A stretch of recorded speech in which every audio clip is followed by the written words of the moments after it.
All right. Welcome everybody to 52 Living Ideas. It's a sheer delight and it's a tremendous honor to have this new series of monthly conversations with Yasuhiko Kimura. In a very short time, he's become a good friend and a kindred spirit. So it's just wonderful to talk to him. And today we're going to be talking about Tao Teh Ching. So welcome, Yasuhiko. Thank you. It's so nice to be with you. Wonderful. Yasuhiko, he's an amazing guy. He's a very deep philosopher. He's able to integrate kind of Chinese philosophy, Indian philosophy, Japanese philosophy, Western philosophy all together and look forward. So it's a really remarkable independent thinker. So it's my honor to be talking to him. So Yasuhiko, we've been studying Tao Teh Ching for the entire month of May in preparation for this talk. We have done about 12 meetups. We've spent about 30 hours talking, maybe about 30 to 40 people each of the time. And we've tried to grapple with this. So tell me, what was your encounter? What is your relationship with Tao Teh Ching? Well, it was pretty ordinary in Japan. In high school, we study ancient Japanese and Chinese literature. So Tao Teh Ching, along with Confucius and others, we needed to read. So that was the initial encounter.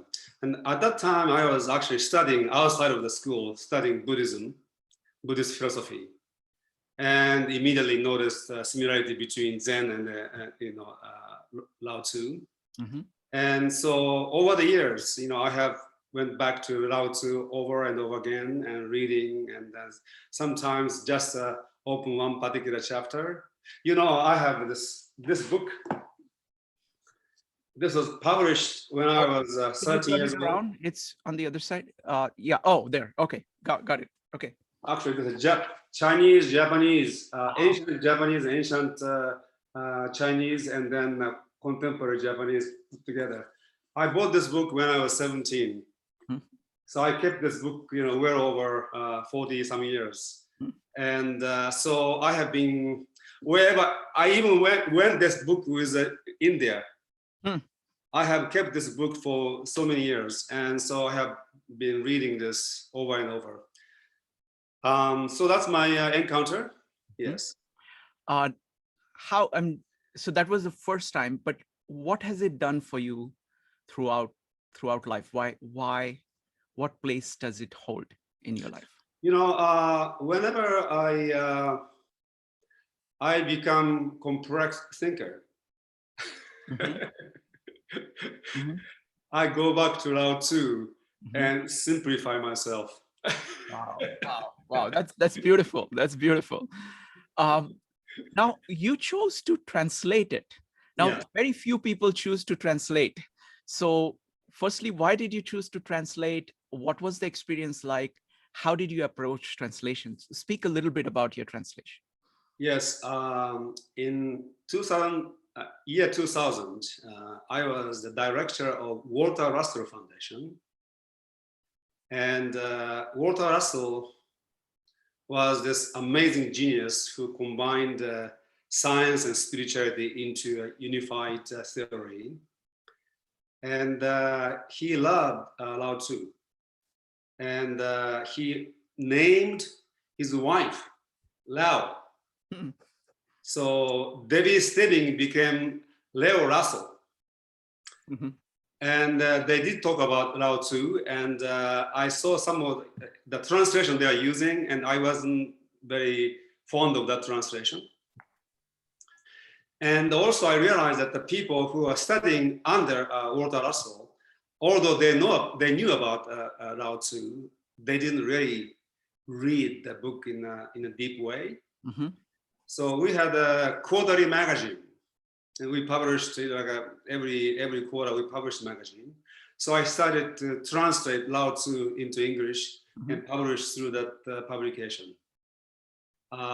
So it was originally designed for the people who have studied Walter Russell's philosophy who had not studied Lao Tzu in depth. So I didn't assume any prior knowledge of Lao Tzu or Chinese philosophy. At the same time, I assumed the basic knowledge of Walter Russell's philosophy.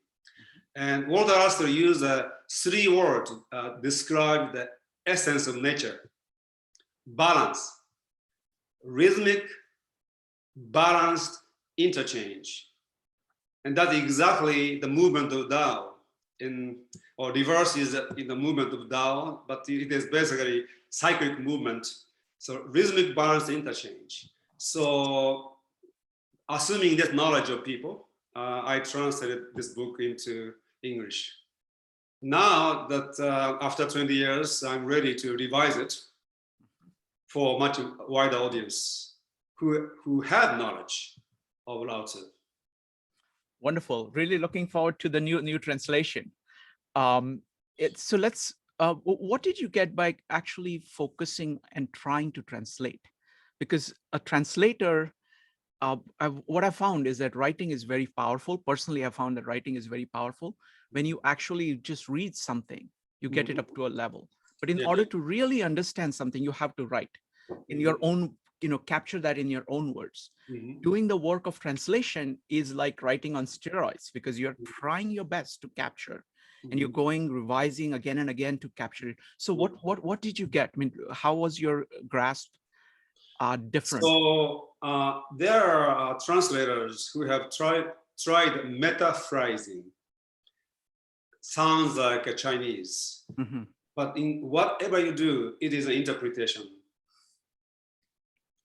So I did not metaphrase. I paraphrased the original into English, number one. And number two, I wanted to convey the feeling of reading original in English as much as possible, which is not possible, but as much as possible. And you are talking about oral tradition and written tradition. And so language is sound. Sometimes in Chinese, when you read Chinese,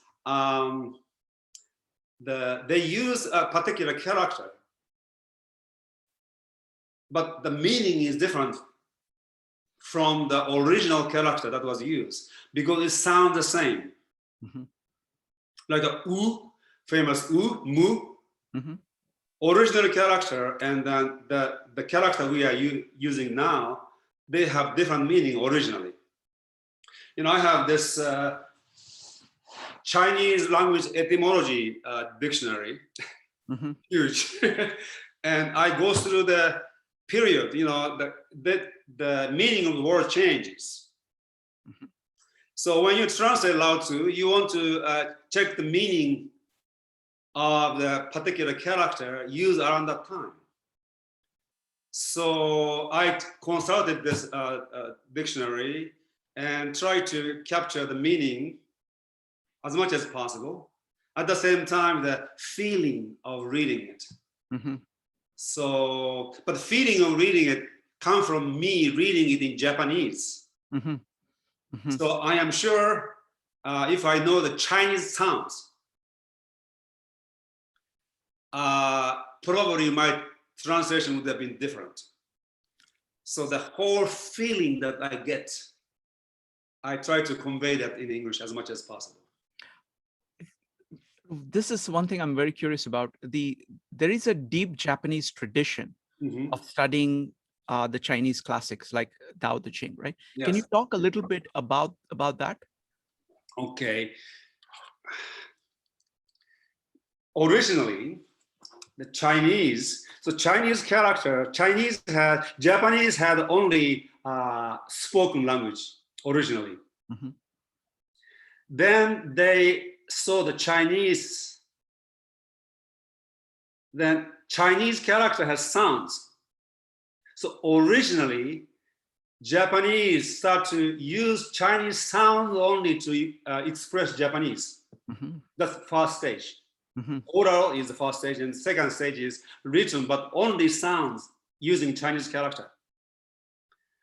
And second stage, because each Chinese character has meaning. There's a Japanese word that has different pronunciation, but it goes with the Chinese character. Mm-hmm. So they begin to reorganize Chinese character to speak Japanese. Hmm. So let me show you, let's see. I mean, any chapter is fine, but let me see. Let's go to Lao Tzu's first chapter. I don't know if you can see this. Mm-hmm. But this is the original Chinese. Mm-hmm. And this is the Japanese way of reading it. Mm-hmm. They use all of the character connected Mm-hmm. with Japanese character that they were that was invented afterward. Mm-hmm. So I read this way. Mm-hmm. So later on, maybe somebody who can read Mandarin can read the first chapter, and I read this in Japanese in first chapter. Yes. Oh, that would be great. We can. Do you want to? Let me just see who's here. I got disconnected. I cannot see you. Oh. Let me see. I can see you. Okay. Can you hear Yeah, me? that's fine. That's fine. Are you able to see me now? Yes. Okay. Very good. So whenever you want, we can do that. Do you know which of the verse that you would like to read? Then we can have them also ready for that. Yeah, we can do that. Okay. You want it now? No, we can do it at any point. Any point you want. Yeah. So people can see the sounds is different. Right. So what we'll do is I will do Mandarin, we will do Japanese, and then we will do your translation, and then we'll talk a little bit about it. That's interesting. Of bringing it all together. Yes. So this Chinese has no differentiation between noun and verb. Mm-hmm. Japanese has. So when you read Chinese this way, Japanese sometimes we read like this. Mm-hmm. But each character is used, and the meaning of the sentence is the same as the Chinese sentence. Wonderful, wonderful. All right, so let's go to the next question. Yes. Which is, why Tao Te Ching now? Mm-hmm. What is the significance of Tao Te Ching in the 21st century? Yes. You see, Taoism developed over the years, over the centuries actually. But there is an underlying theme in the most simple way is, you can say, return to nature. Mm-hmm. So in a Chinese philosophy, in Chinese history, Chinese culture, there's a differentiation between nature and man, or art, or artificial, or culture. And Taoist message always has been to return to nature. Mm-hmm. And it's a simple statement, but it is a very profound statement. And Francis Bacon famously said, nature to be commanded must be obeyed. Mm-hmm. There is a similarity to Taoist thinking. So now today in the 21st century, highly developed techno-scientific civilization, we have lived in the city using technology, and we have moved away from nature to a significant degree. At the same time, as Buckminster Fuller said, nature never allows anything to exist that is not natural. So we want to really find out. And today we have something like a transhumanist agenda, where we are going to become more and more like a cyborg. Mm-hmm. Mm-hmm. Mm-hmm. So what culture, what technology, what artificial meant at the time of Lao Tzu? Today we have much more complex issue involved here. So we want to really ask this question: what is natural? Mm-hmm. Really? Mhm. And is there any way to actually incorporate artificial in such a way that we can enhance nature and nature also enhancing artificial? And in a more primitive sense, the Chinese culture and Chinese philosophers always dealt with this issue. And today, I think we need to deal with this issue in a much more profound and powerful way. Wow. Wow. That was wonderful. Um, Let me go to the next question to kind of just place before we go dive into the details of Tao Te Ching. Could you place Tao Te Ching in the history of Chinese philosophy? What role has it played in Chinese thought? I mean, let me just elaborate a little bit. We in the West are not as aware of the traditions of China and India, and these are very deep, traditions. And so I'm hoping that study of Tao Te Ching is just a first step in going towards kind of looking at Chinese philosophy as a whole. So what is the place of Tao Te Ching in Chinese philosophy? Well, Chinese philosophy, depending on how you study it, but you can go back 20,000 years ago. Mm-hmm. That's they say that in I Ching, the yin and yang philosophy, cosmology came into existence. I don't know if it's true or not. Mm-hmm. But anyway, originally, let's say,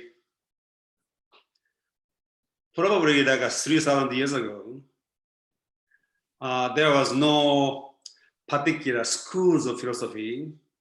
Wise men were working in the government, and they, in that capacity, they used to teach philosophy.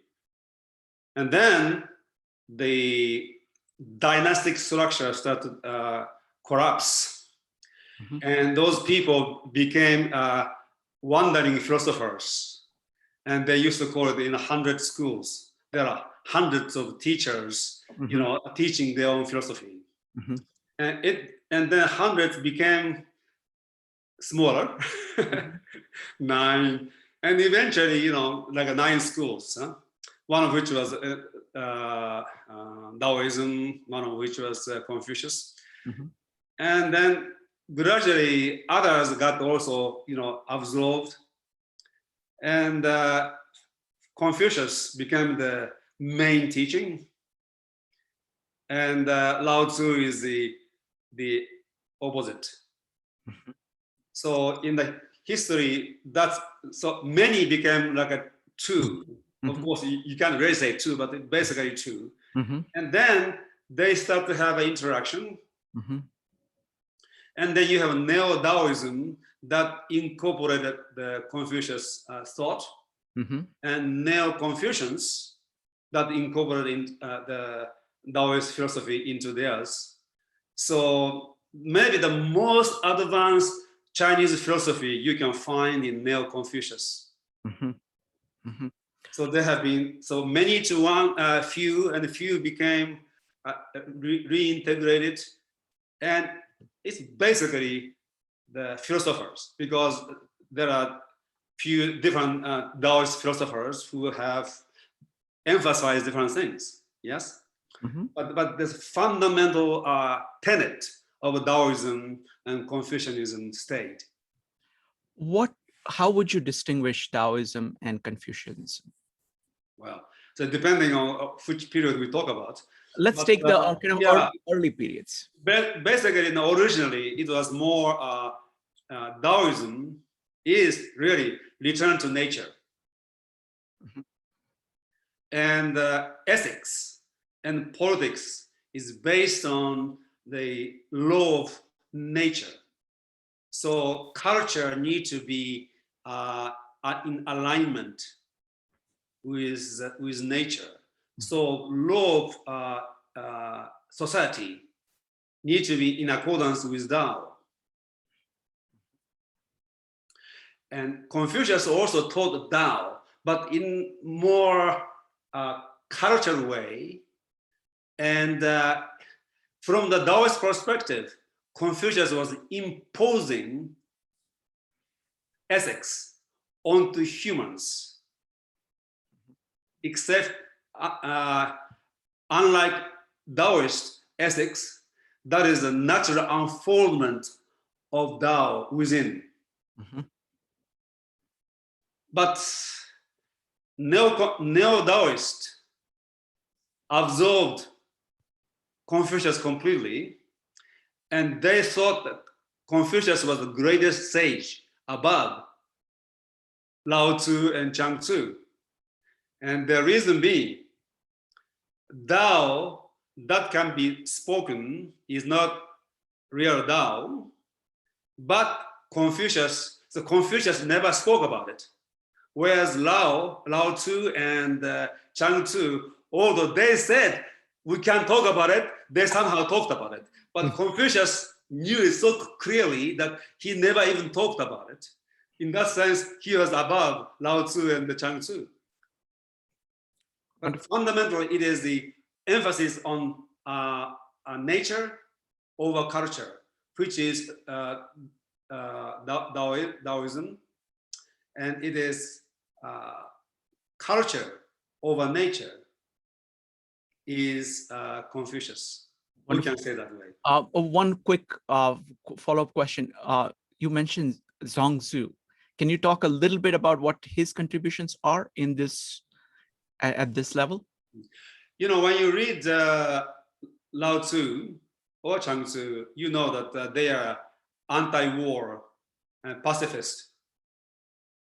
But they say, if you have to go to war, end it quickly with minimum. So you can say Taoist kind of an idealist, really. Mm-hmm. And Sun Tzu, who must have been the contemporary of Confucius, was supreme realist. And the war was going on. Mm-hmm. You can't just go back to nature and just be meditating. Mm-hmm. You are involved with other humans, and we need to create a peace. So he has devised this amazing set of strategies, strategic thinking, the way to think about strategy in war. So that if you have to go to war, you win quickly. Yeah. Wonderful. Wonderful. All right, so let's dive now into the depths here. What are the fundamental principles of Tao Te Ching? Well, there are a number of principles. Yeah. Let's say the ontology, epistemology, ethics, and politics, following Aristotelian divisions. Ontology and the cosmology and epistemology, they have never gone deep. Although as Taoism developed, you know, they begin to think about this. And in my view, and not only my view, many people say this, the man Lao Tzu may have been the contemporary of Confucius. The book itself appears to be a collection of writings, and it should have been written after the school of names flourished, which means I talk about this particular school because school of names is a school of philosophy, and as the name says, they talked about what can be named and what cannot be named. Language, nature of language, and connection between language and reality.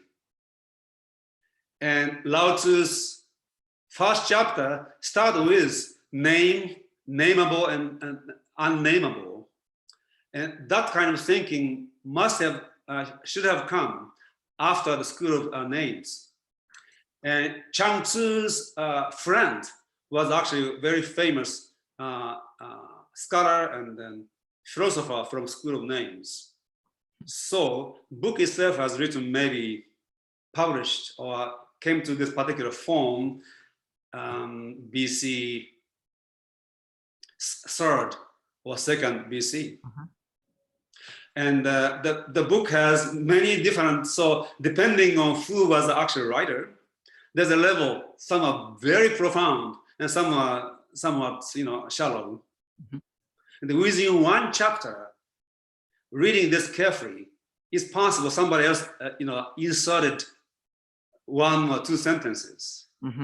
Even starting from chapter 1, I can tell you where I think somebody inserted, and then the desirous come into the first chapter. That does not fit in the whole philosophy.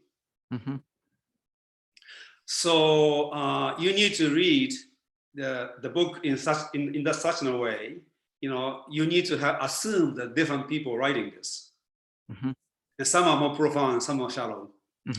Now, the chapter 1 deals with ontology and epistemology, and what is nameable and what is unnameable. So ontological principle of Taoism is in a way very unique, because in a Western philosophical sense, what is perceptive, percept are all nameable, particulars, all nameable. And there are universals that are also nameable. So particular universals, like this tree is beautiful, this painting is beautiful, your wife is beautiful, my wife is beautiful, and his wife is beautiful, or this flower is beautiful. So particular things not only have names or the attribute, that attribute can become a universal beauty. So the universal is nameable in that sense. Now, Lao Tzu is saying that the Tao is unnameable. So which is not a particular, so Tao isn't particular. And Tao is not even universal.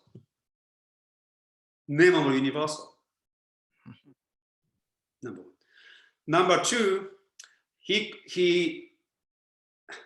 so what is Tao? It is not a name, it is a designation at the most. It is placeholder for that which is unnameable. And second, because he is using the language, he must designate something that is unnameable or unspeakable.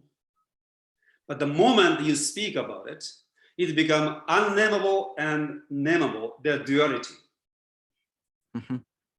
When you say it is nothing, then nothing and something become dualized.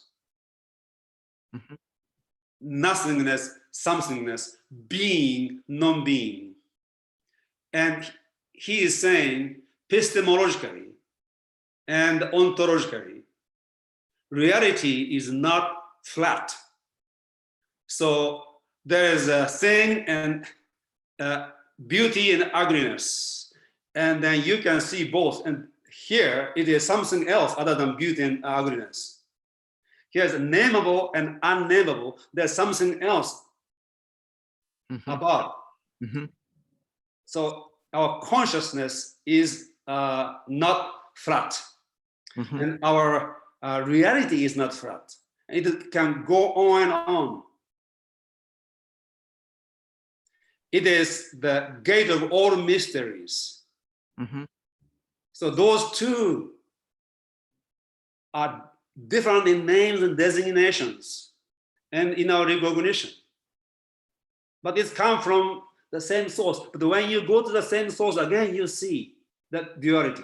So at each level, it is an ongoing duality, but our consciousness and reality itself is not flat.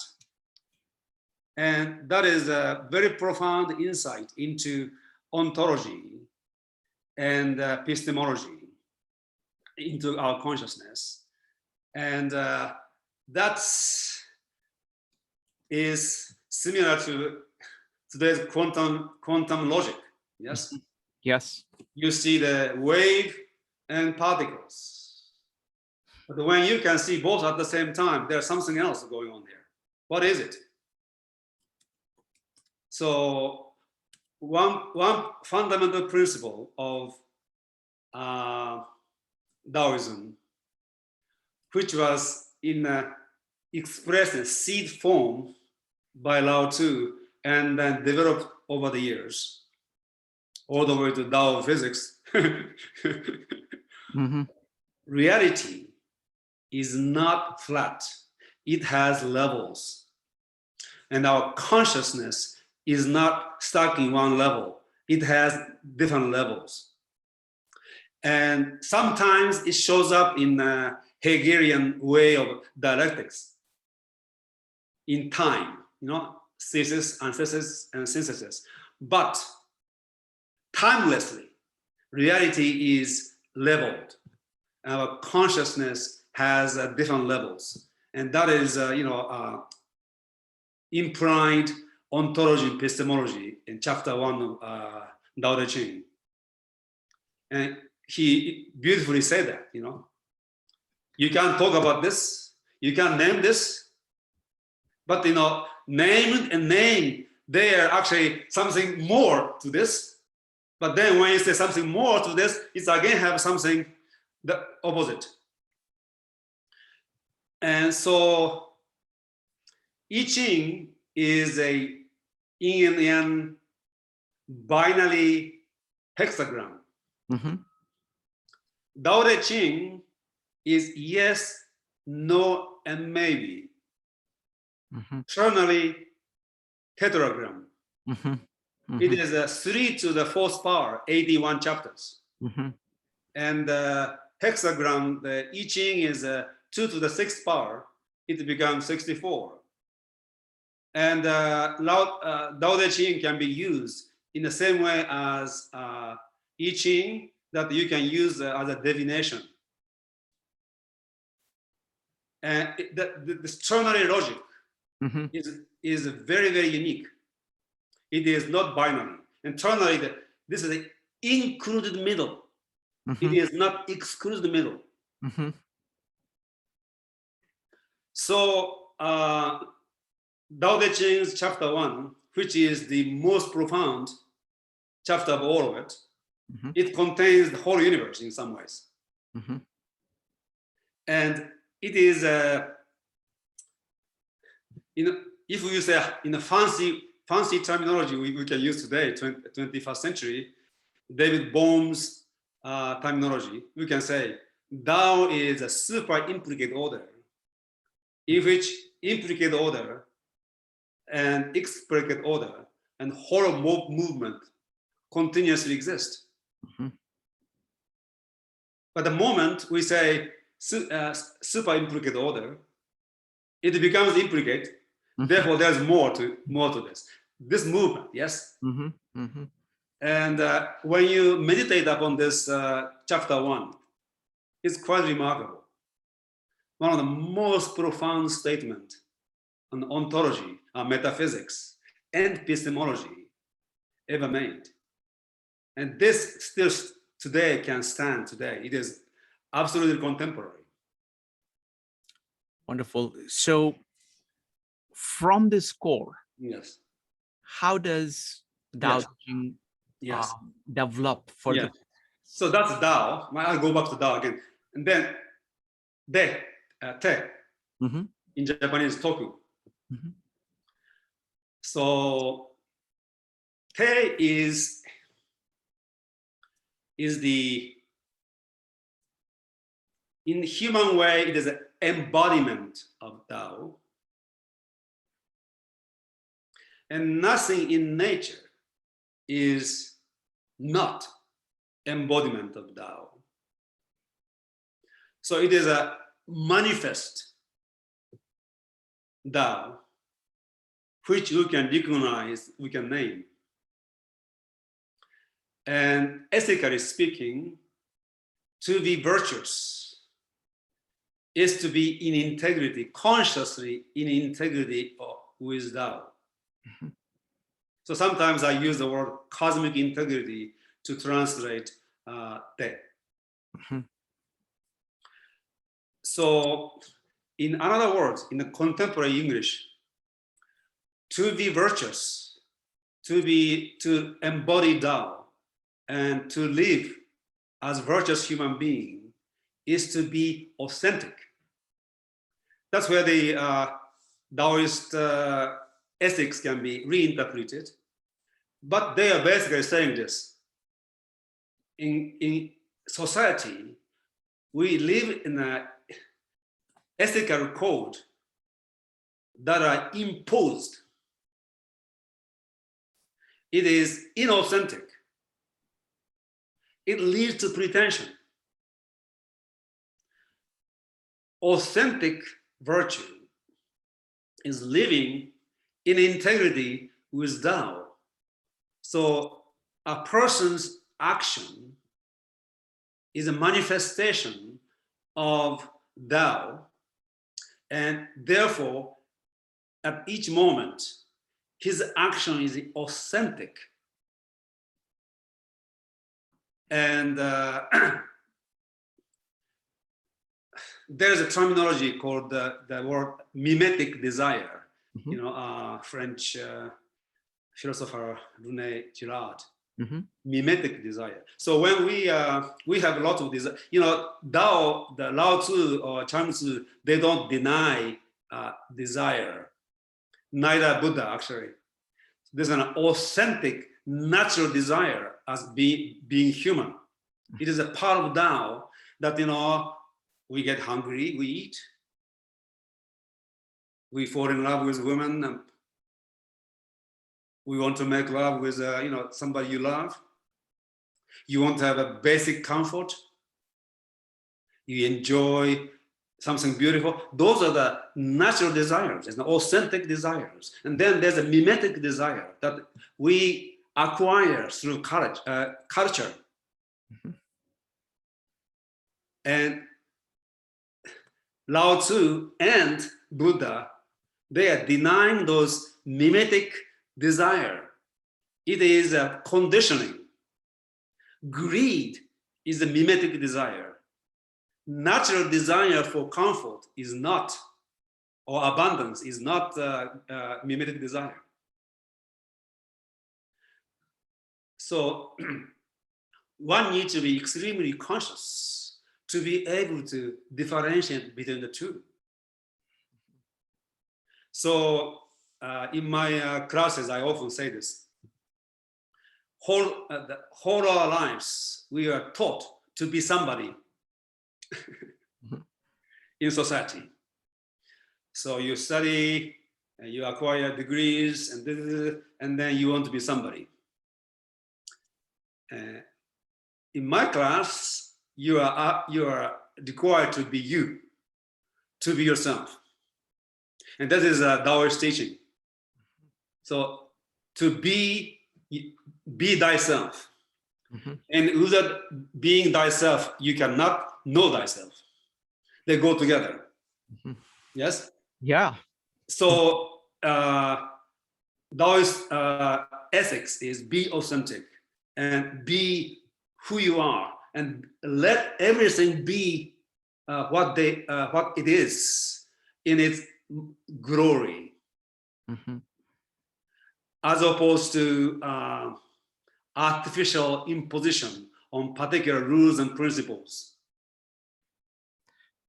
Got it. Let me try to put it in my own words and tell me Yes. whether this, I mean, the thing that I see here is, you know, I think the division that you talked about, kind of metaphysics, epistemology, ethics, and politics, that's beautiful.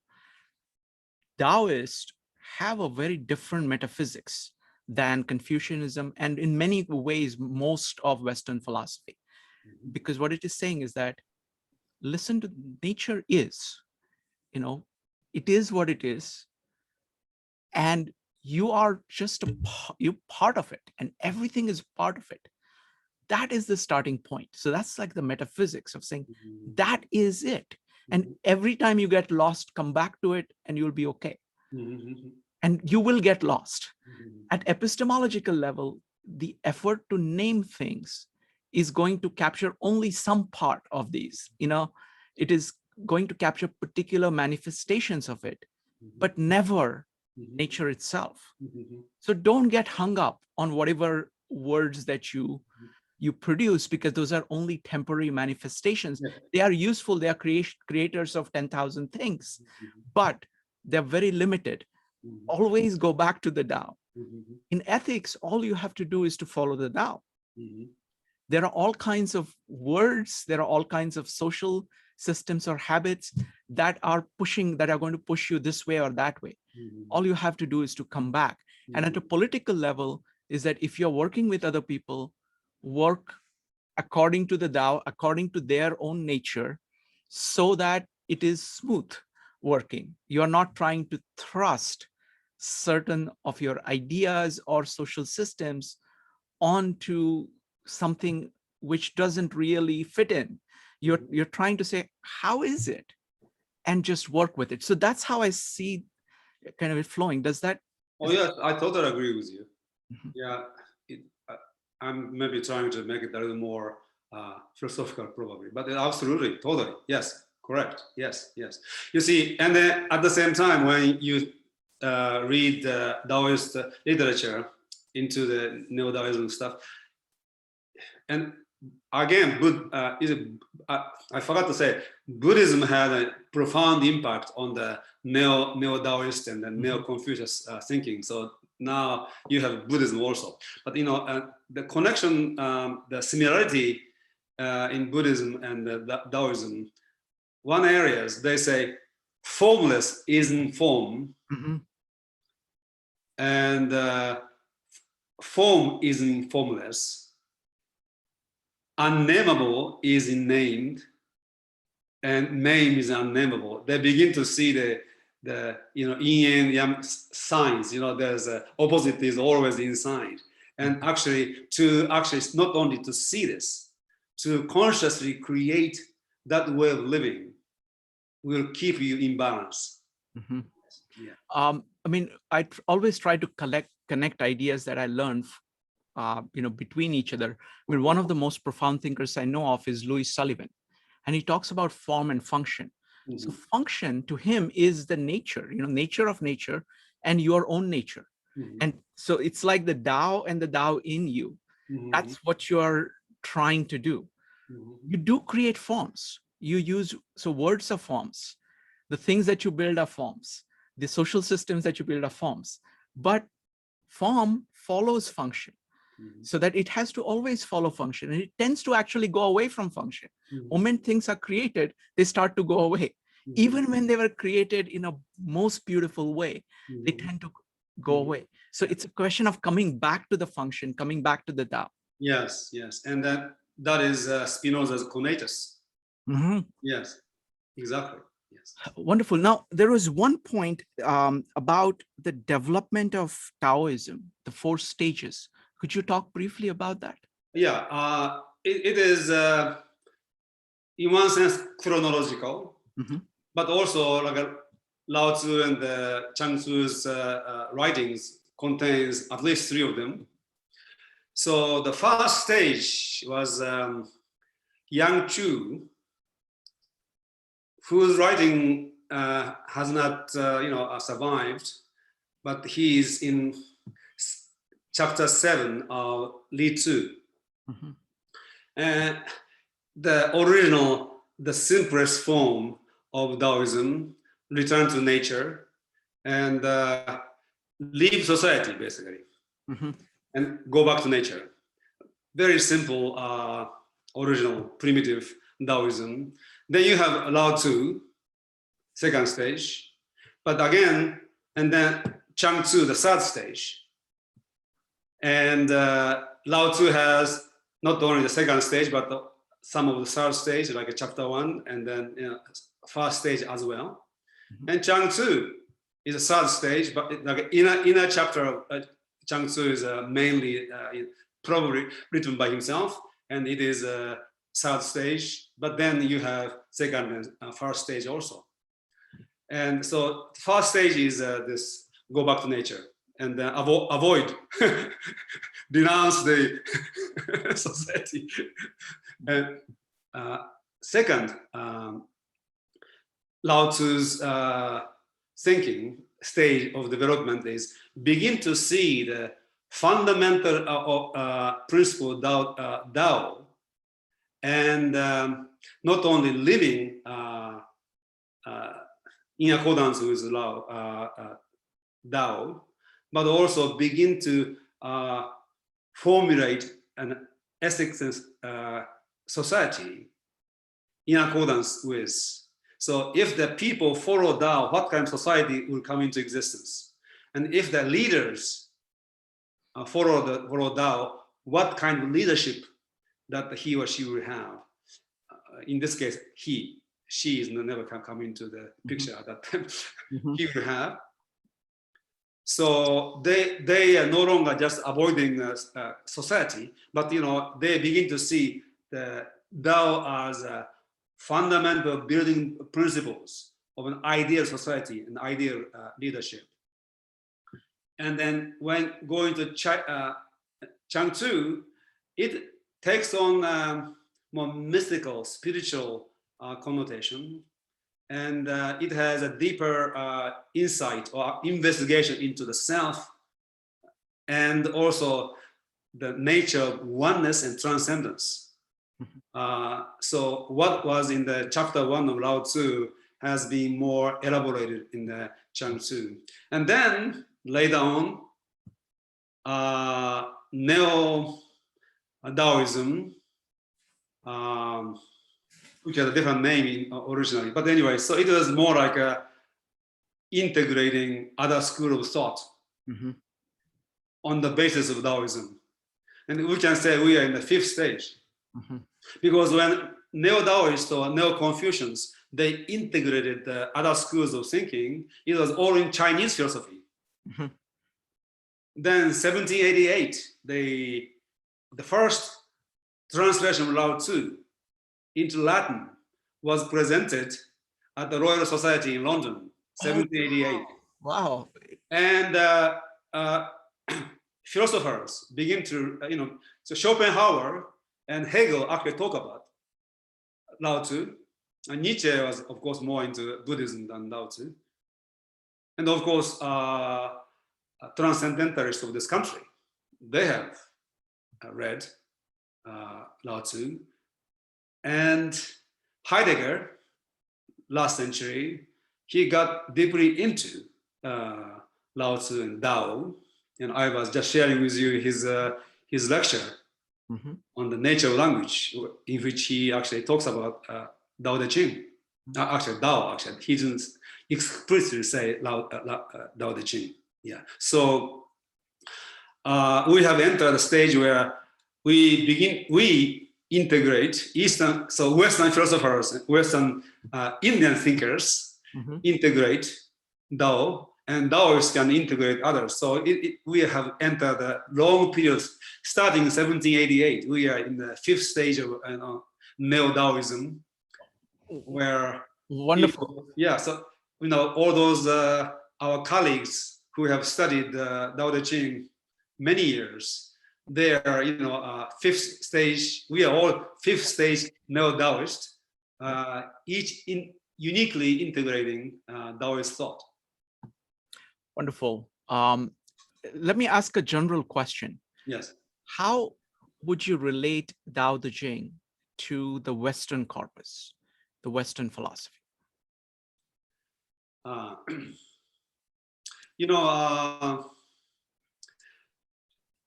It is not just Chinese, but Chinese and Japanese especially. Indian philosophy is a little bit different, but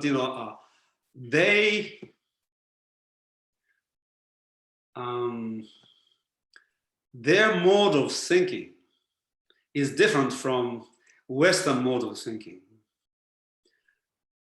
I say this, Like our brain has two hemispheres, Mm-hmm.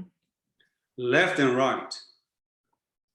Eastern and Western mode of thinking, mind, is in a way similar.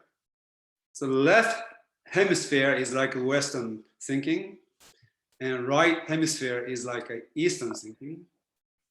And Eastern thinking, Eastern way of understanding, absorbing, is more like an aesthetic appreciation, whereas the Western mode of thinking and understanding is rational, theoretical.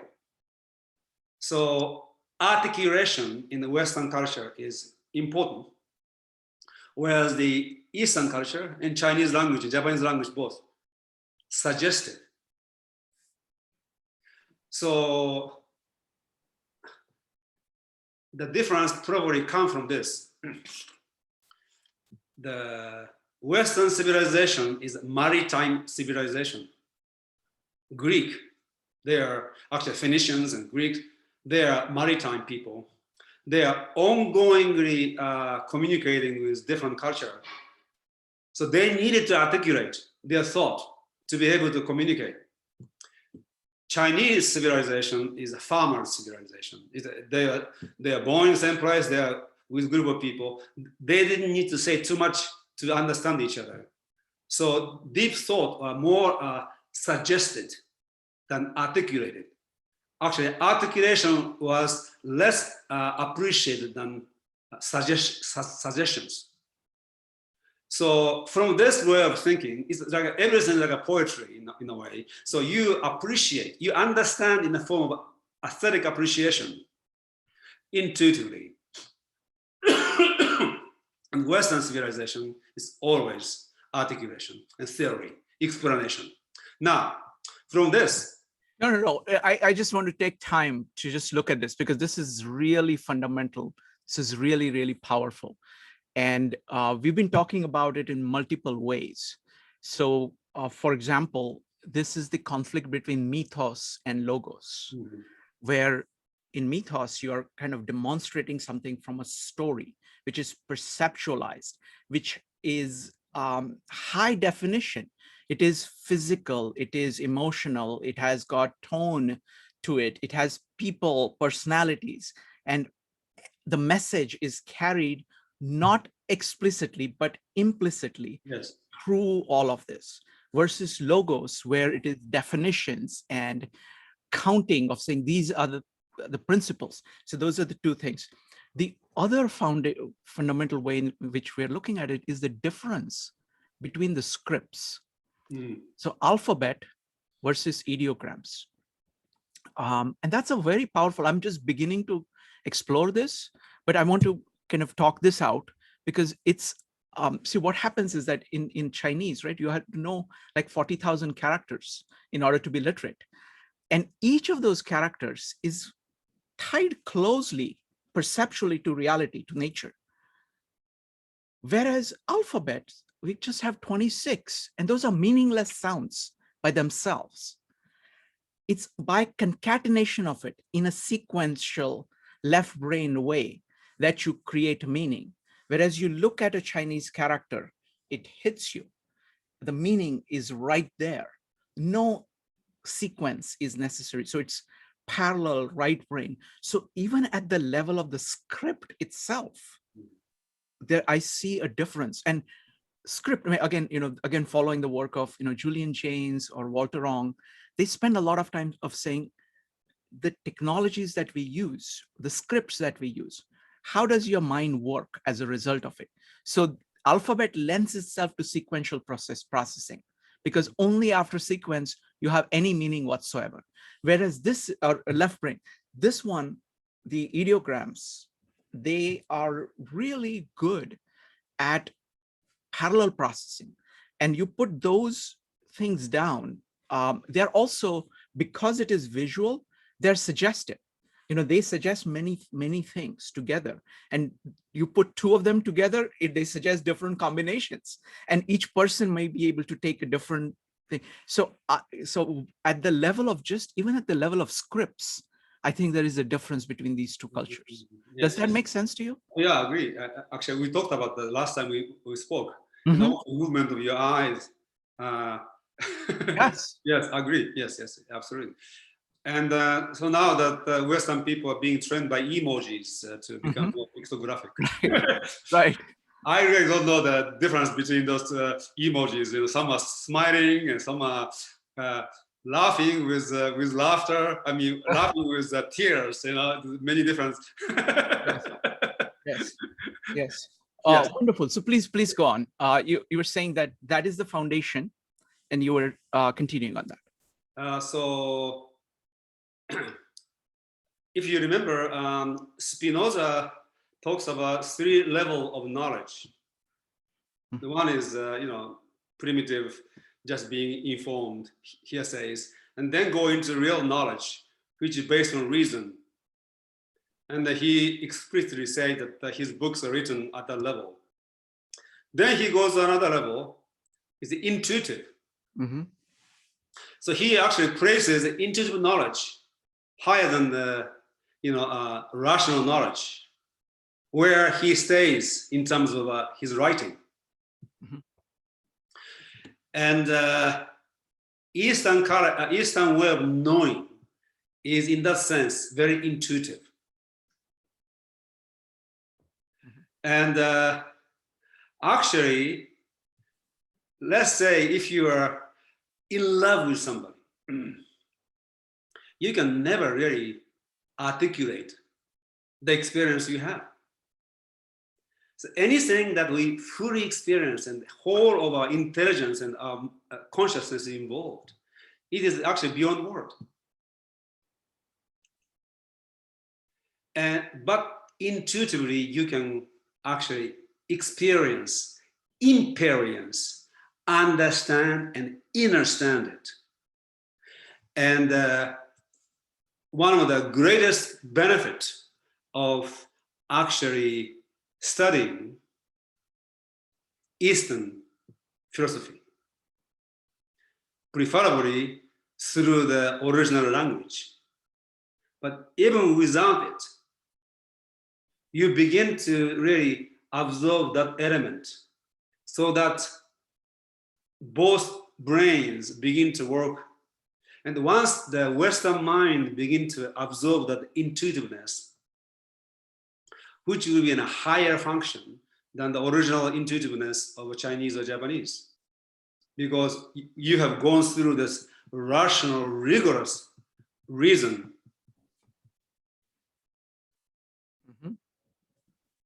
Oh. Yes? Yes, absolutely. So to me, that is one of the most important things. Secondly, specifically with Tao, in one sense, when you embody Tao, what happens in your own experience is that you become like a fulcrum of seesaw. You experience yourself as like a still point, silent. Now to talk about the spoke of the wheels and at the center point hub. You begin to experience this this emptiness, stillness. You never really realize you are, now I am embodying Tao. No, after the fact, you realize, and that is a moment also the state of flow. And so you will know how much you have embodied Tao by reflecting upon your life and your life experiences, where you experience yourself as a fulcrum, stillness and emptiness. Now, Zen in particular, but also Chinese culture in general, and Japanese too, which was influenced by Chinese. When you look at the paintings, Chinese paintings, Zen paintings, there are a lot of empty spaces. Sometimes it is almost that they put something to emphasize the emptiness. Western paintings, you have a campus, you must feel the whole thing. There's no emptiness. And that's quite interesting, you know. And so another element of really absorbing Eastern virtue is to begin to experience yourself and as this hub, and also appreciating the space. That's why Lao Tzu talks about the usefulness of useless. Mm-hmm. You see, actually, he actually talked about the cup, emptiness.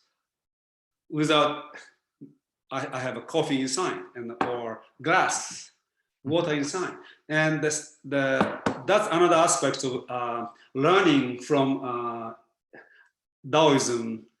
We can actually incorporate it into our life, especially today in the busy life.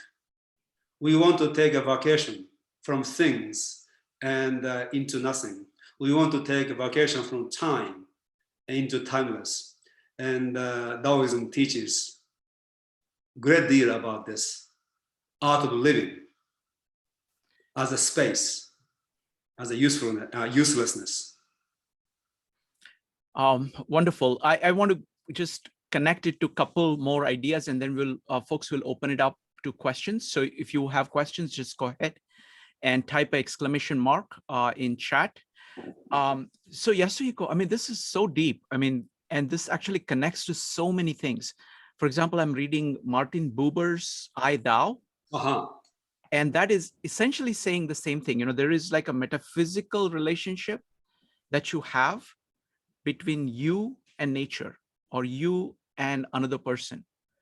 And that is very deep, and that is very real. That is really what is going on.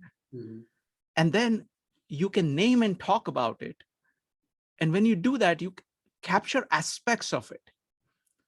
But if you focus on the aspects of it, you lose the focus on the relationship itself. So it is all about kind of this authentic relationship between you and nature, you with your own nature, you with the nature of the other person, and all of it. The other thing that you talked about reminds me of the distinction that people like Marshall McLuhan make between figure and ground. You know, the ground is much larger, you know, nature is much larger than whatever it is that your conscious mind is focusing on right now. And to have the humility of the fact that your conscious focus is limited is also kind of another theme that runs through this great work. So you know, fundamental duality, you can say one and many. And many is in one, and one is many. And many can be named. But since one is in many, once you begin to look at each one of the manys, it becomes unnameable. There's way beyond. And each one has form. But when you really look into each one, it is like a hollow fractal of the whole, and it becomes, again, unnameable. It's really amazing duality, non-duality, manyness, dynamics of one in multitude, and then stillness of multitude in one. Is a beautiful, beautiful experience. And it is ongoing. At the same time, it is timeless. Wonderful. Do you want to make any closing statements before we open it up for questions? No, we can continue. All right. All right, folks. So there are many new people. Why don't you, somebody can read the first chapter 1. Oh, yes. We have to do that. And I read in Japanese. Yes. Jean, would you be able to read the first chapter? Or yeah, sure. Okay. So what we're going to do is, folks, we're going to read the first chapter, first in Chinese, then in Japanese, and then Yasuhiko will read his translation. Go ahead, Jean. Which one do we read? The first one. Okay, let me find my book. Sure.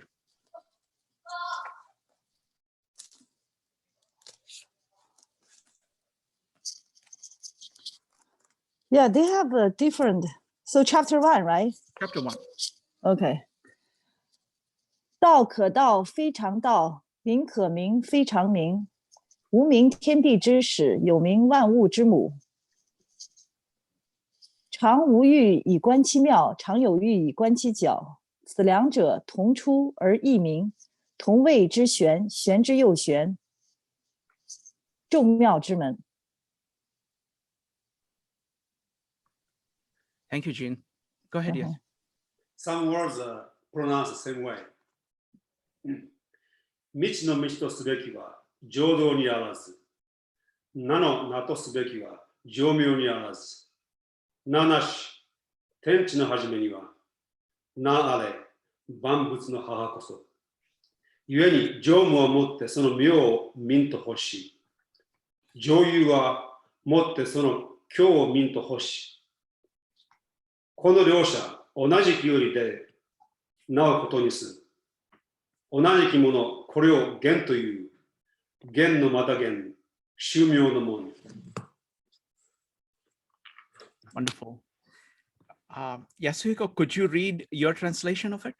Yes. But before I do that, I just want to read the first section of my translation. Mm-hmm. And it says, Tao Teh Ching begins with a statement that Tao eternal is beyond definition. No name given can capture its eternality. This statement can be translated more literally. The Tao that can be defined is not the eternal Tao. The name that can be assigned is not the eternal name. The same statement can also be translated more phenomenologically.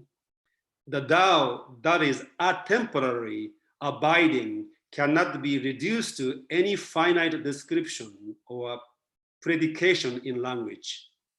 The naming in language that is temporal and finite cannot capture the atemporary abiding Tao in its atemporary abidings. And I'm going to use the simplest translation that I used for myself. The Tao eternal is beyond definition. No name given can capture its eternality. Nameless, it is the origin of the cosmos.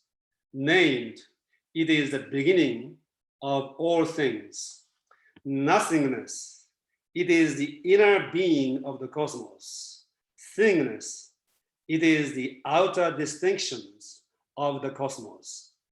These two, though different in names, arise from the same source, the source called the invisible.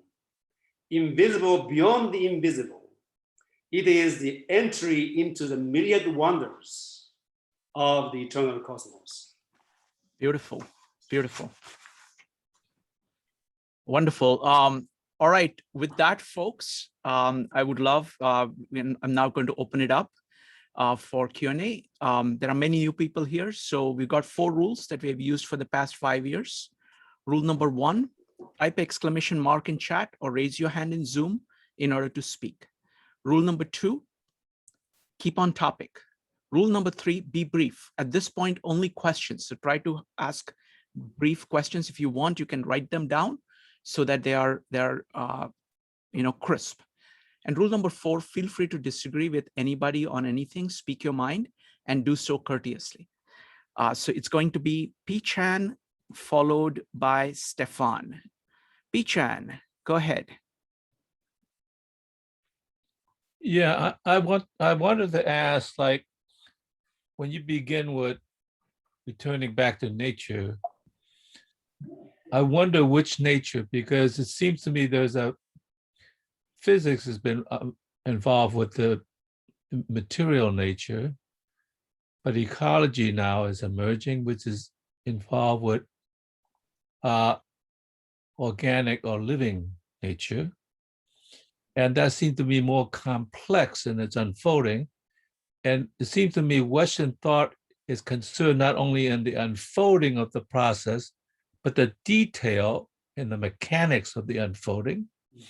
And so like now with ecology, we are beginning in the West to talk about the unfolding of the process, which is much more complicated in a living organism in nature than whatever.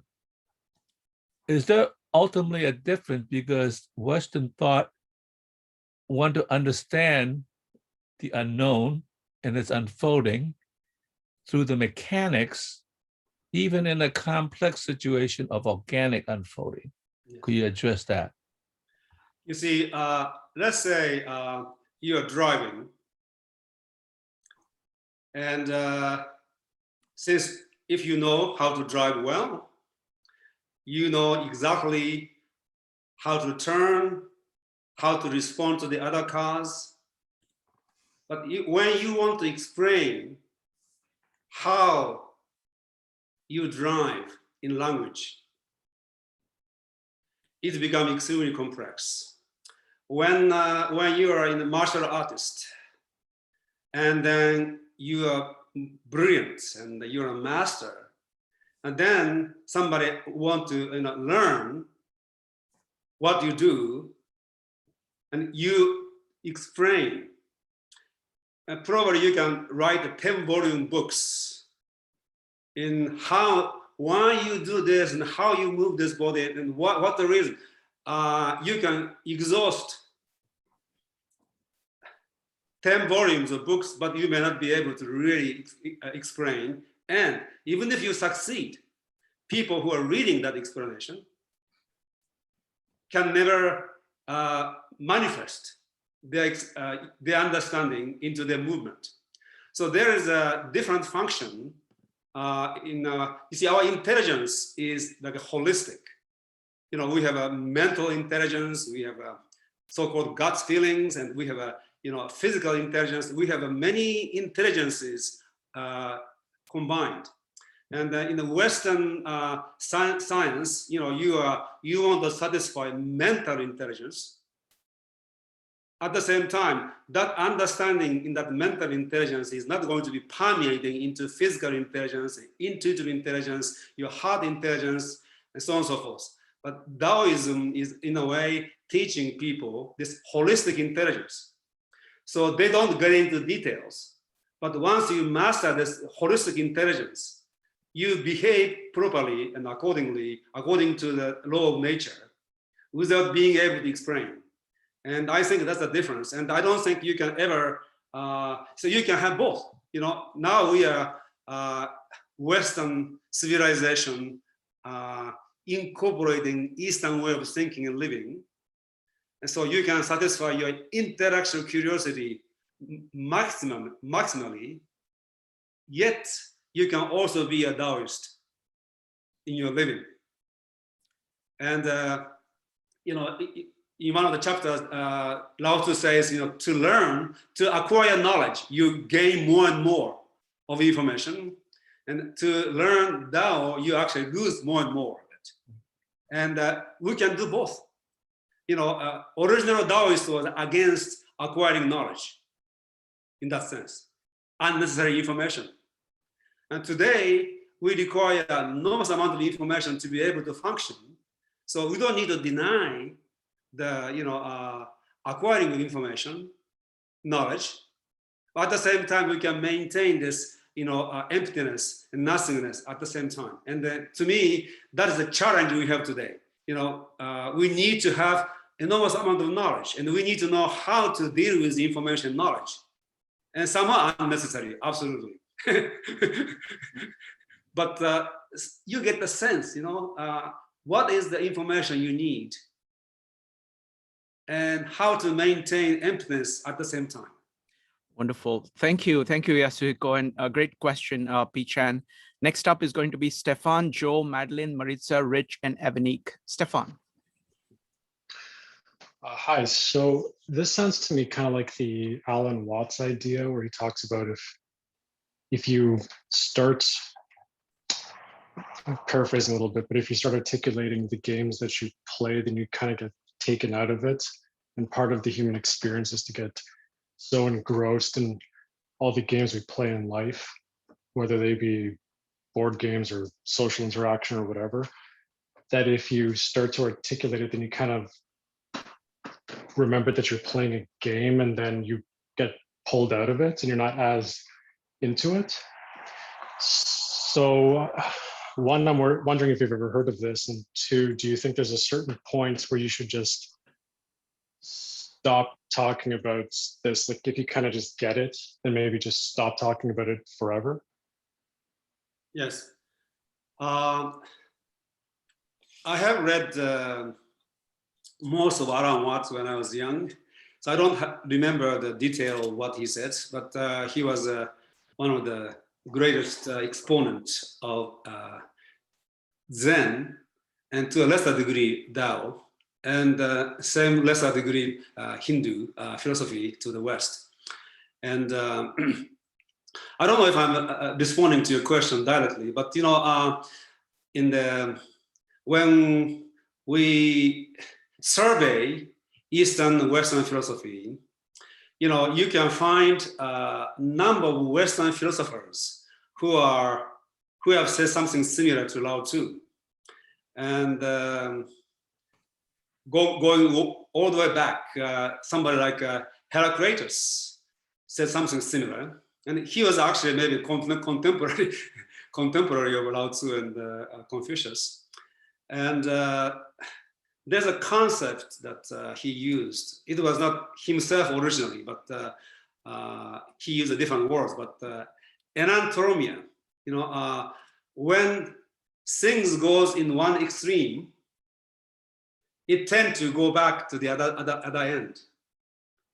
So when you go to the extreme, it goes back. Extreme collectivism tend to make people going back to individualism, and the extreme individualism tend to move people back to collectivism. So the best way to maintain the social harmony is when you go into individualism, you want to have an element of collectivism. When you go to collectivism, you want to have an element of individualism. And everything is this way, just like yin yang symbols. When you have an yin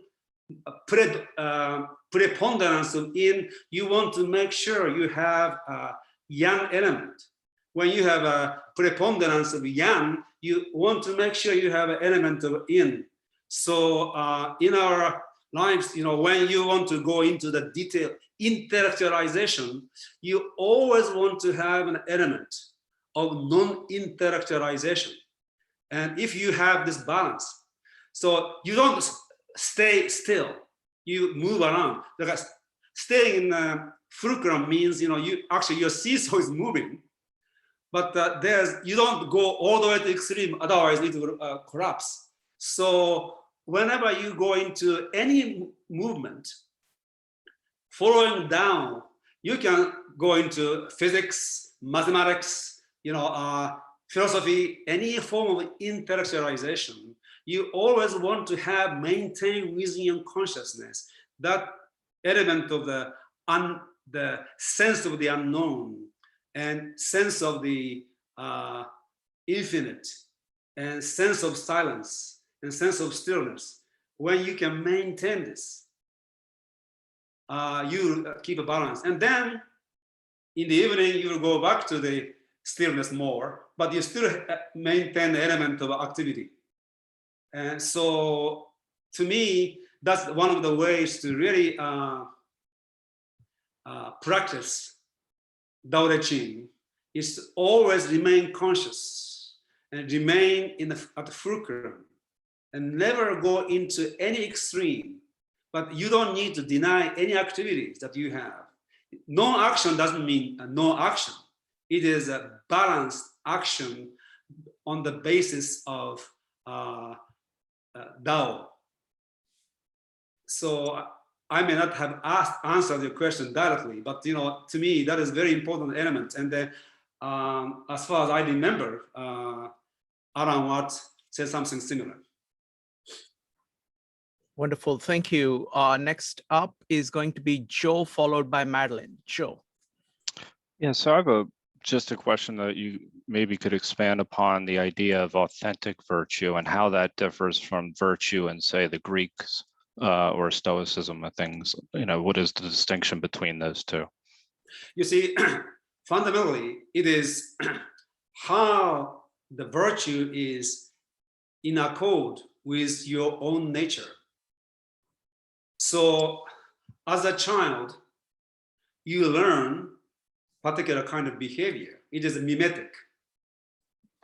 But you can learn this if the people who are teaching this are aware of this Tao, the conatus, the authentic unfoldment of being human, then it is like a natural unfoldment from the child to the adult, mature adult. But when it is taught, like what you should do without awareness of one's nature, it becomes inauthentic. So it may be same virtue, but it is relationship you have with the virtue. So that's why there is also power. There are a number of ways of translating this. It's not virtue. It can be. It also means integrity. It also means authenticity, and it also means power. When you are authentic, you have your inner power. When you are authentic, you are in integrity with Tao. Yeah. So that's the thing. So in teaching children, they need to become somebody, but they can become somebody in the process of becoming who they are. Yes. So parents are it is extremely important for parents to really be conscious of the child's uniqueness. I mean, one of the things that I see in several of these chapters is the fact of actually leading by example. Exactly. Because what you're doing is that if you want somebody else to actually follow the Tao, the most powerful thing is for you to actually live it. Yes. If you're trying to use words to get them to do something, that is going to be more inauthentic. Yes. And children actually learn by examples. They watch parents. And parents watching TV and tell the kids, you have to read other books. They know how to read. They will imitate. Absolutely. That's how people learn. Yes, by example. And they're absolutely correct. Yes. Excellent. Next up is going to be Madeline, Maritza, Rich, Evanik, Amon, Jean, and Heron. Madeline, go ahead. Yes. Thank you so much for this presentation. You've mentioned the implicit and explicit, which made me think of David Bohm's book, Wholeness in the Implicit Order, which always makes me think of time. And I'm wondering if, based on your studies of Taoism and your experiences meditating, if you could discuss when, I guess I would say when time arises in Taoism philosophy. Time. Okay. When time arises in Taoism.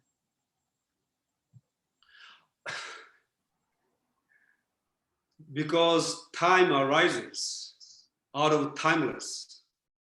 It arises at every moment.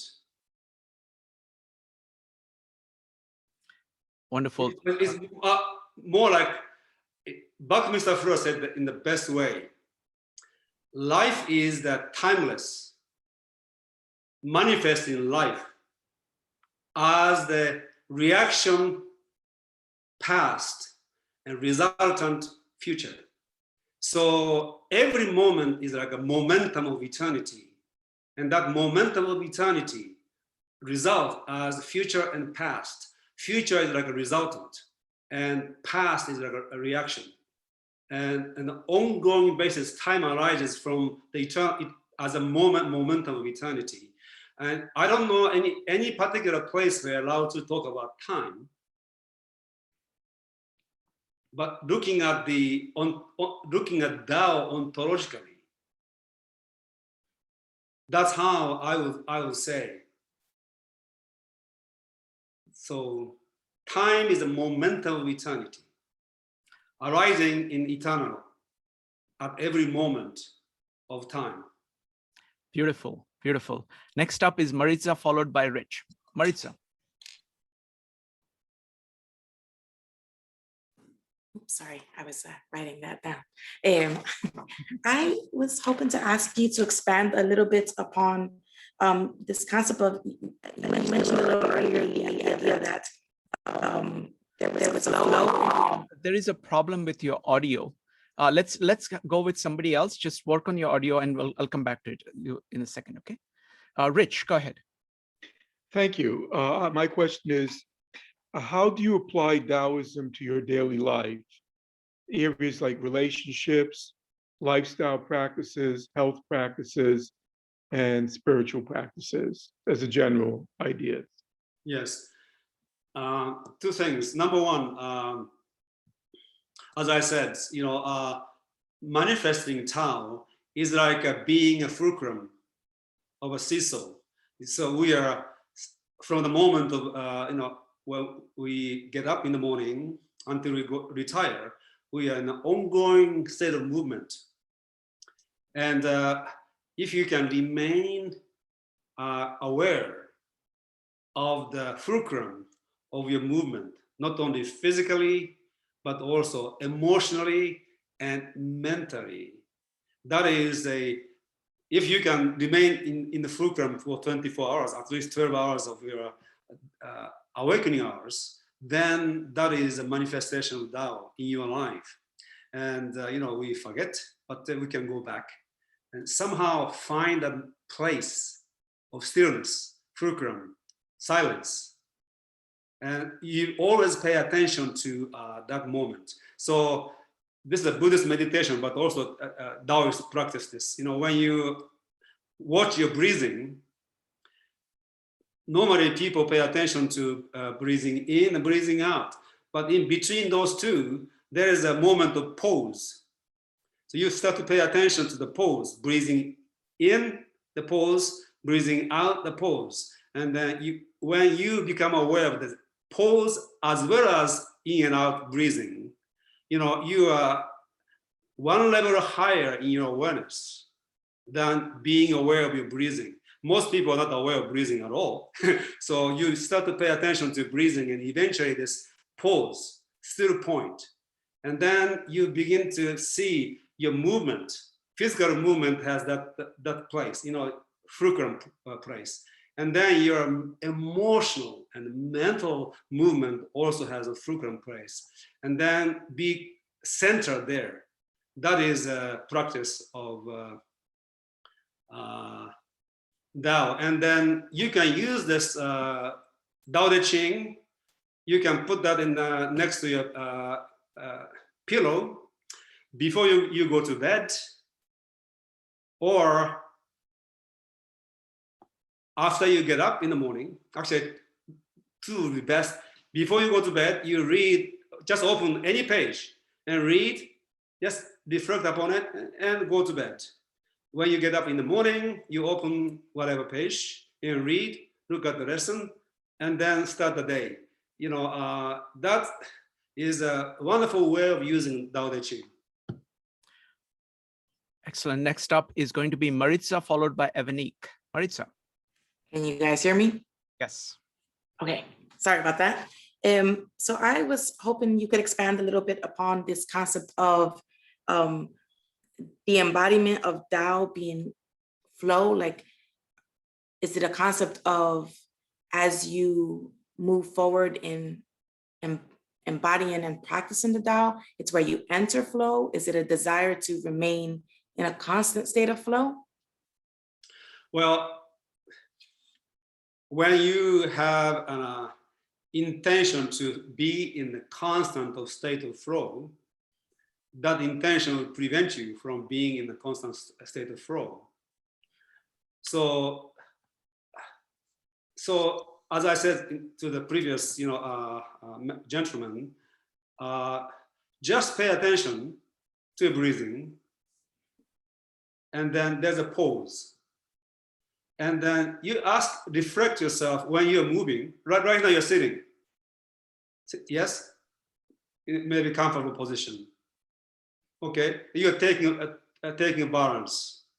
There's a point of a fulcrum. Do you see that?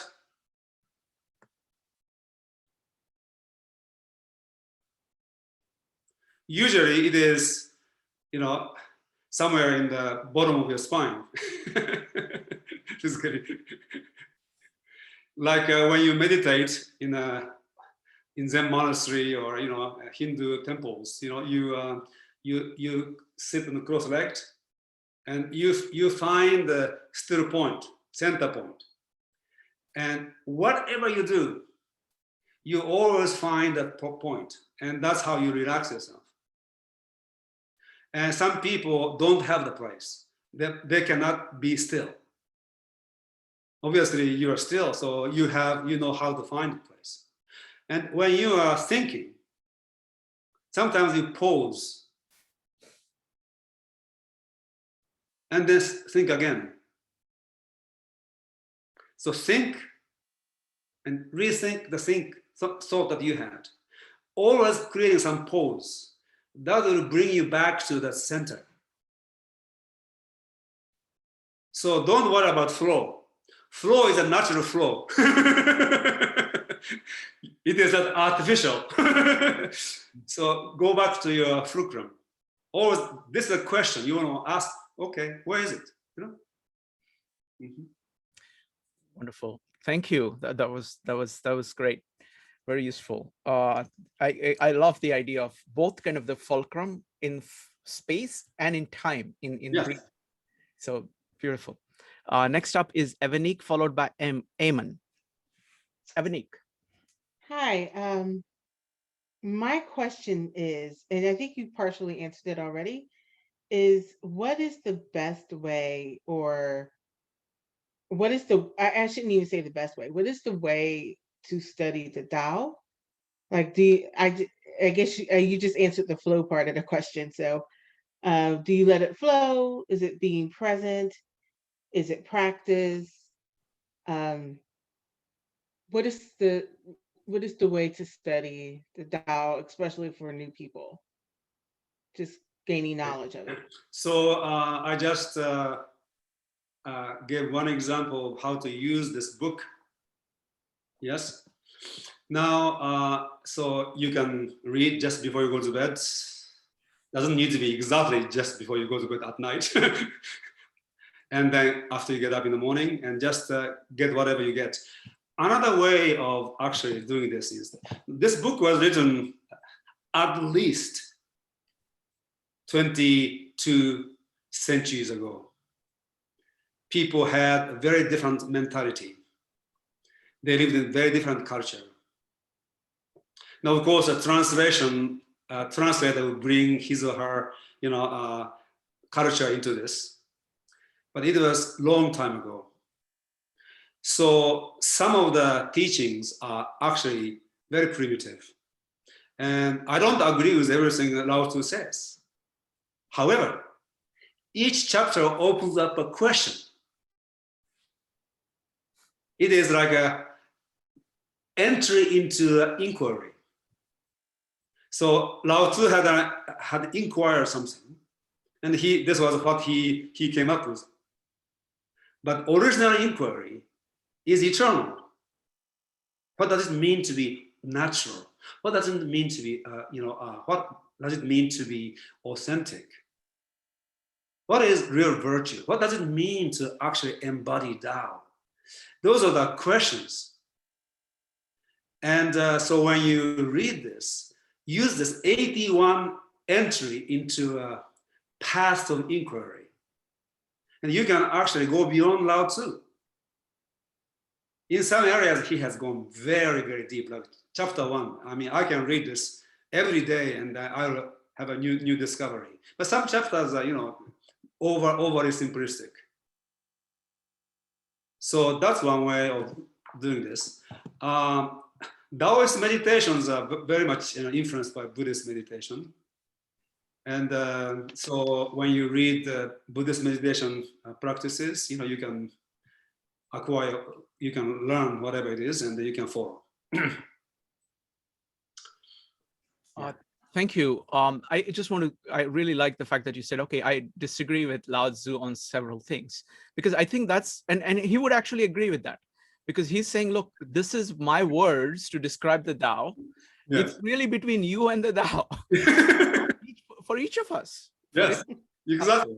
Yeah. And what anybody else says is only kind of indications, useful tips, and they should be regarded only as such. Absolutely. Yeah.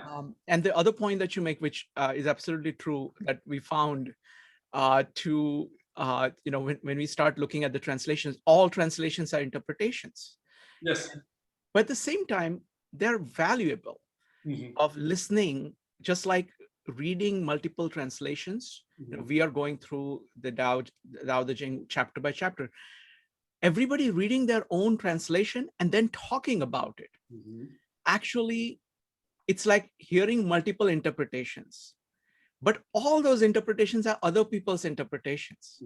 And you kind of have to formulate your own integration. No question about it. And so one of the things I've been recommending to everybody, Yasuhiko, is to write. Write as best as you can, because at least that is your capturing of that moment of what you understand. And then keep working at it. It's and I also find that it is really good. I like the idea of keeping it by your bedside, because the way I find it useful is to kind of go over it again and again and again and again and again.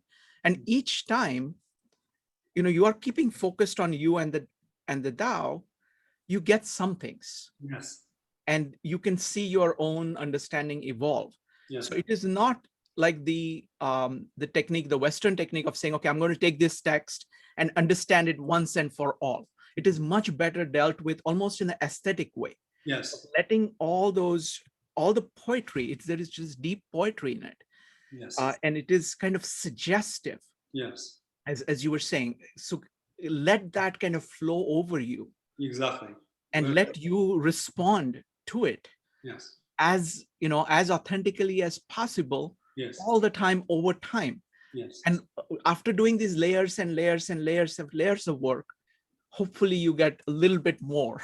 Yes. Towards the Tao. Yes. Yes.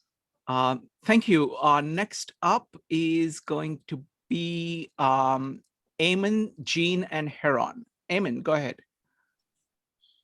Good afternoon, gentlemen. Thank you very much, first of all. In the spirit of authenticity, I actually wrote my question backwards. I meant to ask about your choice in translation. You translated the Tao Teh Ching in the very classic sort of written form.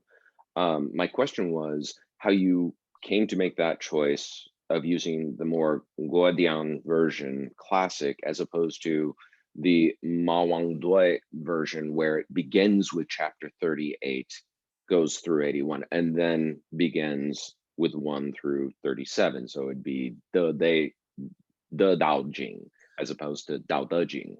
And just your impressions on that discrepancy and those decisions people have made.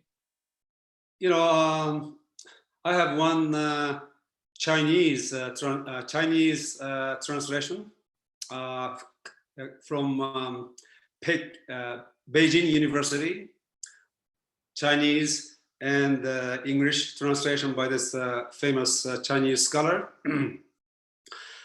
And he divided this into two, Tao and Day. And Tao ends at 37. And Day start, so two books, Tao, Book of Tao and Book of Day, and they start from 38. And but he still put them together and start from, from chapter 1 all the way to the 81. And in my view, praising the Tao that cannot be said in the chapter 1 really set the tone, because it contains everything. It's like it matches the Chinese way of thinking. You look at the whole, and then you kind of zoom into the part of it. And so if you understand chapter 1, you basically understand everything of Tao Te Ching. At the same time, in order to understand everything about Tao Te Ching, you need to read all of it at the same time. So it is like one and many. So 80 is in this one chapter. And each chapter contains chapter 1. So to me, it is more logical, ontologically and epistemologically more logical to have this order. And the 38, chapter 38 goes deeply into the virtue. And it's almost like starting from midway. So you have to go back to chapter 1 anyways to be able to understand chapter 38 fully. So that's my personal opinion, and that's how I will always translate this way. Wonderful. Next up is going to be Jean, Heron, and P-Chan. Jean. Yeah, great lecture. So we have studied the comparison of Eastern and Western thinking process, and in many discussions, we think, the Eastern is more feeling emphasized, than the Western is more thinker. And you mentioned about the knowledge from the experience to theoretical, then to intuitive. So I think Eastern is more intuitive. So I just wonder, the learning process, do you have to go through that theoretical period to reach the intuitive? Or some people, they don't have to go through, or they just don't explain explicitly that process. I think that's maybe the reason in Eastern culture, people don't emphasize the explain the second period. That's why it's so hard to reach the third period. Most of people don't. There are a few people, maybe they have very, good intuition, whatever, they reach automatically. Then other people just get lost. That's why I mentioned last time, I said, it says in the Eastern culture, it seems you either get it 100% or zero. And the Western, you can get 250, you can get some part, maybe not all of them. At least you get some part. But I also noticed in the education, it's just opposite right now. I was a TA at architecture school, and I found the teaching there, like it's kind of, they gave you a concept, do a tree house, and people just do whatever they do. And some people do a great job, and some people do a terrible job. But when I was studying in China, it's just opposite. They teach you every step of doing a tree house, and everybody come up maybe with the same thing, because the teacher keep changing. If you want to do something unique, they change you back. So I found it's kind of interesting how the education is so different now. Maybe the Chinese characterize lost the Tao. So they're like, they don't really want to be unique. They want you to reach certain, but it works well for math, because most people are not math genius. At least you reach certain level. But in the American education is like, everybody's bad with math because you don't want to do the basic. You just want to be a genius right away. So then you don't have the base. Just like swimming team, American swimming is so good because they're big pool of people like swimming teams. Then you have a few genius, right? But here, math, people don't want to do it. They just want the other genius who don't know math. But in China, they have big pool of math team, So then there are few genius come out. So I think this is kind of like you from the base to the intuition, to the higher level. As I was saying, our intelligence is holistic. And so we have intellection and information processing, mental intelligence. We also have you can say heart intelligence, feeling kind of intelligence. Now, of course, our body has intelligence, kinetic intelligence as well as biological intelligence. So we are like a holistic intelligence. And ideal is that for the intelligence to work together. And what happened is that we have emphasized on our mental intelligence so heavily, unless you are gifted athlete, and then you go into kinetic intelligence. But usually we focus on the mental intelligence so heavily. And within the mental intelligence, there's a left brain and the right hemisphere and left hemisphere, more logical and more intuitive. And we seem to focus on the more left on the right. So original Taoists talking about holistic intelligence. And probably we are much more advanced in the mental intelligence in terms of logic. So if you and I take IQ test with Lao Tzu and Chang Tzu, maybe we are smarter than them. But who is more wiser? So, holistic intelligence. So it is very important from the very beginning of our education to pay attention to this holistic intelligence, and in mental intelligence as well. It is not just intuition is necessary for you to be fully rational. People who are logical can be irrational. You have seen this. Some brilliant engineer who is completely irrational in his life. And so rationality requires a sense of the whole, ratio amongst each other and ratio to the whole. So rationality requires an intuitive grasp of the whole. You see, so to become rational, you need to develop left and right brain together. So it is not like linearly, we do develop this, no, we should develop all of it. Of course, children go through different process of development. Sometimes they have to develop certain areas, but we have to always pay attention to the holistic intelligence. And holistic intelligence is qualitative. You can't compare one from the other.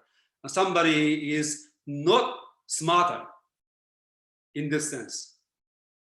Somebody can be smarter in his own way than before.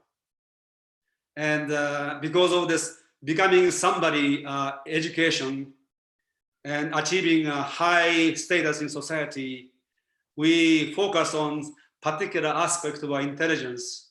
And as a result, we sacrifice holistic intelligence and actually human happiness. And also interesting thing is, real masters, mathematical geniuses, they are very musical and artistic. I think to be able to fully become a mathematical genius, to be fully evolved as a mathematical genius, they need to have that artistic dimension, because mathematics is actually the most beautiful expression of the ratio of the universe. Yes, to be able to see that, you need to have that kind of intuitive sense.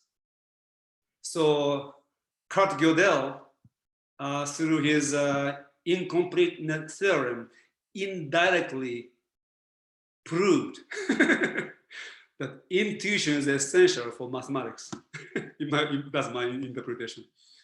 Logic alone is always incomplete. Wonderful, thank you. And great question, Jean, really appreciate that. Next up is going to be Heron, followed by P-Chan. Heron. Thank you. Thanks for the talk, Yasuhiko. My primary interest is in language and linguistics and the relationship between the voice in our head and everything else. And I'd just be interested in hearing your thoughts on the voice in our head and how that influences everything else. And in addition to that, I just want to let you know that I sent you a relatively lengthy text message in here. And if you're interested in responding, I'd appreciate that you at least look at it and respond. Anyway, I'd like to hear your thoughts on the importance or non-importance of language. Thank you. So some philosophers said that humans have had thought, but very few thinks. And voices in our head is like a automatic vibration that goes through in our brain-mind system. And because those sounds have been reverberating since our childhood, it has a form of thought. Probably somebody like Beethoven will listen only the sounds, at least some of the time. And I listen to music a lot, and sometimes I only hear the sounds. I don't hear any thought. So the thought are vibrations, and we are conditioned. We have been conditioned in such a way to continuously repeat those patterns of sounds, which has a form of thought. So we all have thought in our head. And it is nothing to do with thinking. And thinking is more like being. And thinking requires that our mind be quiet, so that you originate thought, not repeating the thought.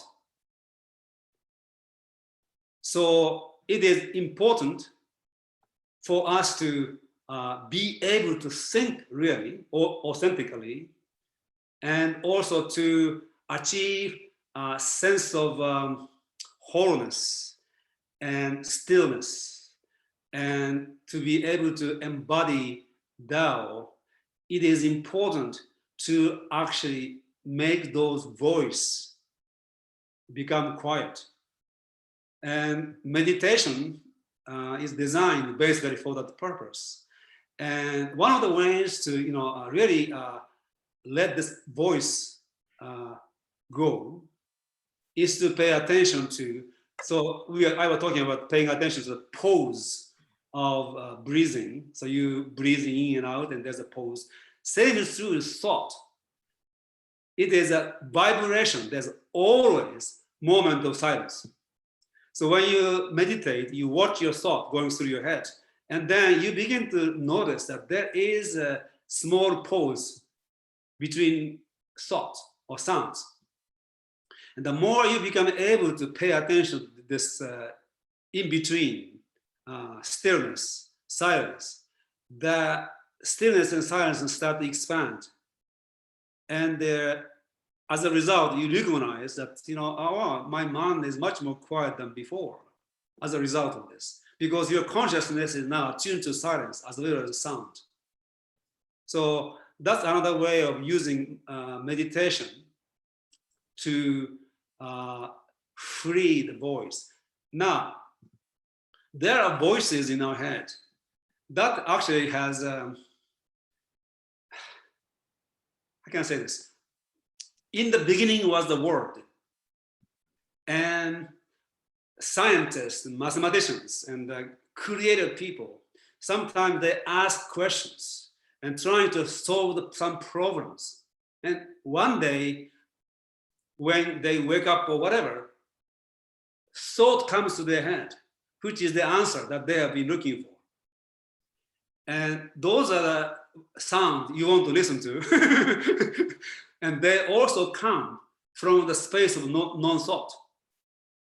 So those are the voices. In the beginning was the word kind of voices that are created, the original thought. And that is important. And so being quiet and having an original thought and the creative thought goes together. Wonderful. Next up is going to be Pichan, followed by, we have got last two questions, Pichan and then Rupali. And then we'll wrap up.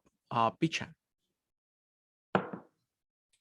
Yeah, I wanted to underscore a comment that Sukran made about having your own interpretation out of many, and then ask you to perhaps address it further, because it seems to imply that the Tao makes room for mistakes, that is more generous, that entering your own thought is the creative urge that allows you to enter into the Tao.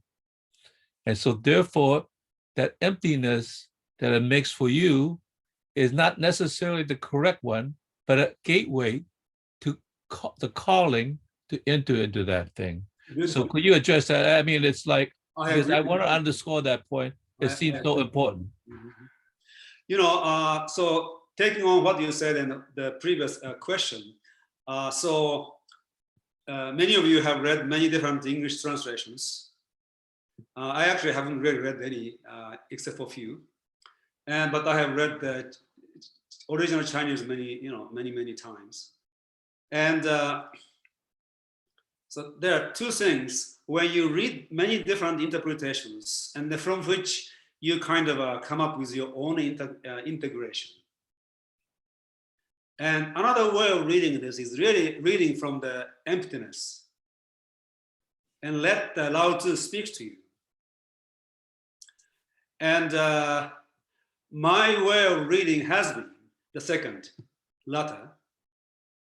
And when I was translating, that's how I did the translation also.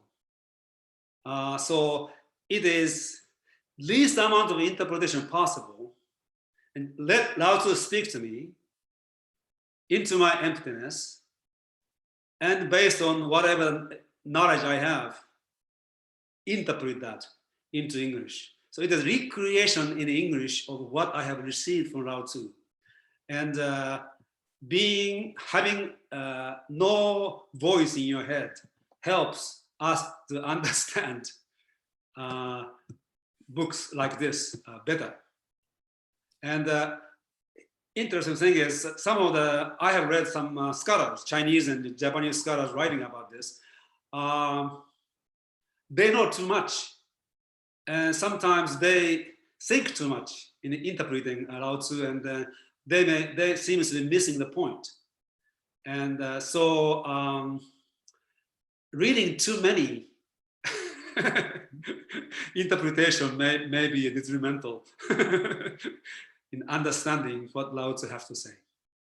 Wonderful. Last question is from Rupali, and I'm also putting the website for Yasuhiko in the chat. So please go ahead and visit the website. There is a lot of interesting essays there. He also conducts multiple courses, so please go and have a look. Next up is Rupali. Rupali, go ahead. Thank you, Shrikant. This is a very thought-provoking conversation. I wanted to ask, when so I come from India, and I've seen this with the elders in my family, that when they have internalized either Jainism or Buddhism or Hinduism, that there is a level of being quiet and silent, and whether that makes us complacent. And I've always wondered that, whether by internalizing Taoism or any of the Eastern philosophies, whether they make us complacent and allow us to accept more things and not be as dynamic as sometimes people in the West are. Yes, this is a very good question. The default mode of human mind is believing. So we listen to somebody, we read some books, and we believe or not believe what we hear. And then, of course, you believe in the thought you have. This is like a fundamental operating system that humans have acquired in the last millennia. We believe, and people become complacent to the authority that impart the belief that you have. So you can read Lao Tzu, and Lao Tzu being this wise man from China, and he is imparting truth, and you begin to understand and you believe it. When that happens, there's a danger of becoming complacent. That's why I always emphasize the importance of Zen approach. Zen and the India Krishnamurti, their teaching is not based on belief. Their teaching is based on inquiry and asking questions. And since Tao is infinite, you can never really believe it. And so Taoism is kind of conducive to that kind of approach, because there are, well, because no matter how much you understand, there's more. So we can read Tao Teh Ching as 81 gate of inquiry. And so Lao Tzu had an inquiry: what is Tao, what is day, and what is reality, what is virtue? And he gave us the answer. But you want to read each chapter from the point of view of question that he asked. And then you want to rethink what he says and inquire into the question that he inquired into. And as I said, many chapters I don't agree with Lao Tzu, and some are way too simplistic. At the same time, chapter 1 is an eternal source of inquiry. He has gone to the level, at least I have gone to the level of Spinoza by reading this. So we can continue to inquire. And I think it is very, very important to really be free from our belief systems and continue to inquire. Wonderful. The concept of the beginner's mind. Yes. That's huge. I mean, and you see it in all the sages, all the true people. Yeah. Yeah. Yes. There is a last question from Franklin. He's been at it for so long that I want to make an exception, and running out of time, but can we take one more question? Absolutely. Okay. Right. Go ahead, Franklin. I want to thank you. This was delightful. Do you have a favorite chapter? The chapter I like, chapter 1. And I have used chapter 17 because it has profound wisdom in what it means to be a leader. And I can speak about chapter 17 for 2 days, and I have a seminar on leadership based on chapter 17, which is 2 days. So I like chapter 17 very much. And I like my translation, that chapter, because I love it so much. I have done so much thinking. And so I do like my chapter 17 translation very much. Yasuhiko, could you read out your chapter 17? That would be a fitting climax for this. The supreme leader is one whose existence is barely known. Next best is one who is loved and praised. Next is one who is feared. The last is one who is contemned.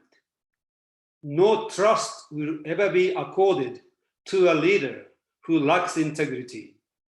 Therefore, with deep commitment, honor your word and trust the words of others. Then, when the work is done and success achieved, the people will say, we did it ourselves.